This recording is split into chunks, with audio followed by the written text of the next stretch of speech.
Most plumbers are part of a multi-employer pension scheme, such as the Plumbing and Mechanical Services UK Industry Pension Scheme, which is run by the Scottish and Northern Ireland Plumbing Employers Federation. The scheme has over 35,000 members, more than 350 contributing employers, and as of April 2017, £1.9 billion in assets.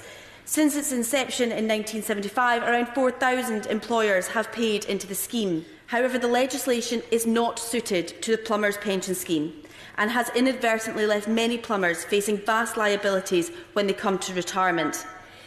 The legislation is quite simply not made for industries like these. The turnover of employers leaving the scheme is higher because, of course, many plumbers shut down their businesses when they retire.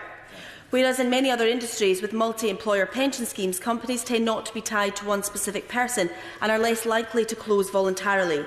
In plumbing, there is a steady stream of employers reaching retirement, closing down their businesses and now suddenly finding themselves liable for huge sums of money. Now, perhaps a plumber could change their unincorporated business into a limited company, but that in itself could incur employer debt, leaving plumbers with very little room to manoeuvre. They cannot sell the business or even transfer it from parent to child without incurring an employer debt. Nor can they move their employees to a new pension scheme. They are in effect trapped in the scheme with no escape. The damage to some employers' mental and physical health, family life and financial security cannot be overstated. When these constituents appeared at my surgeries, their levels of desperation were evident. For many plumbers, the only option is to carry on, to defer retirement, even take second jobs and hope that some form of relief comes before it's too late.